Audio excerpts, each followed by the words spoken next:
Saya Matandapa, saya akan mencoba menjelaskan tentang melayani Kristus dan gereja.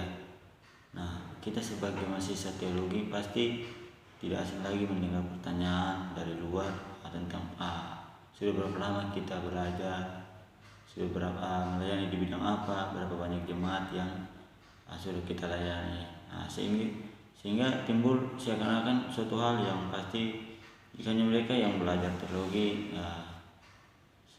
diberi beban gitu untuk melayani. Bahkan yang lebih parah lagi, seringkali tanpa disadari, tak jarang seberapa banyak kita melayani menjadi tolak ukur. Jadi terkadang berapa banyak yang kita ajar itu menjadi pertimbangan orang untuk mau mendengarkan apa yang ingin kita bagikan gitu. Nah, itu juga banyak orang Kristen kurang memahami sungguh-sungguh harapan dari para pengikutnya. Sebagai antaranya masih masa bodoh, mereka masih lebih mementingkan kehidupan duniawi daripada mendekatkan diri kepada Kristus. Sehingga perlu kita contohi yang menjadi contoh juga itu gereja mula-mula. Jemaat mula-mula itu dalam kisah para rasul merupakan model semangat hidup. Jadi mereka saling berbagi, saling bersukacita, bahkan mereka menyerahkan seluruh hidup mereka itu untuk Tuhan dan bukan untuk dilihat manusia. Jadi mereka saling berbagi, bersukacita, memecahkan roti di tiap-tiap ibadah, dan mereka selalu beribadah dengan sukacita.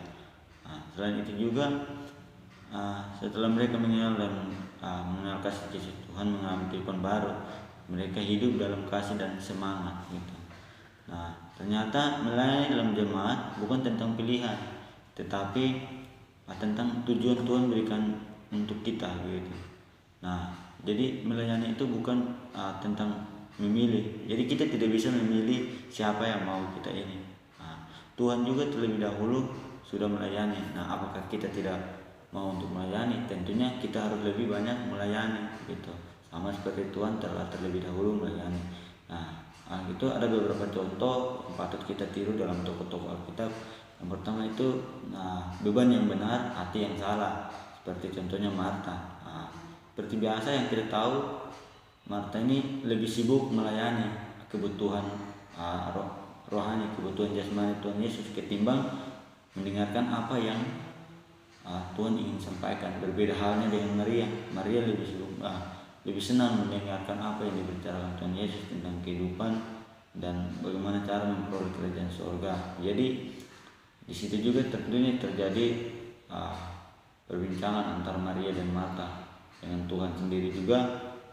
Apakah kamu tidak bisa membiarkan dia membantu saya? Nah, di situ seolah-olah Marta ingin Maria bisa membantunya untuk melayani Yesus, karena dalam Alkitab juga Tuhan Yesus itu capek. Kita lihat bahwa Tuhan Yesus capek, sehingga Marta lebih sibuk menyiapkan hidangan untuk Tuhan Yesus nikmati ketimbang datang dan sujud di bawah kaki Yesus untuk mendengarkan, bahkan mau melayani Tuhan dengan setulus hati, menyerahkan hidupnya untuk dipakai oleh Tuhan. Selain itu juga kita bisa lihat yang kedua itu ada Paulus, bersukacita dalam melayani apapun keadaannya. Nah, Paulus di sini walaupun apa yang baik itu suka dan duka, bahkan sekalipun ia harus dipenjara, tetapi ia tetap melayani gitu. Nah, ini yang patut kita tiru. Jadi kita sebagai muda-mudi bahkan sebagai salah seorang mahasiswa yang tentunya belajar tentang teologi, kita harus lebih mengikuti contoh Paulus. Suka dan duka tetap kita melayani, karena Tuhan sendiri telah terlebih dahulu melayani.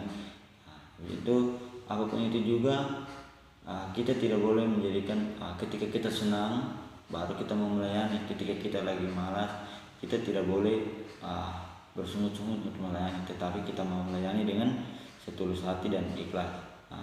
Jadi teladan dari Paulus sendiri ini patut kita tiru. Suka dan senang tetap kita siap sedia untuk melayani, karena Tuhan sendiri telah terlebih dahulu melayani kita.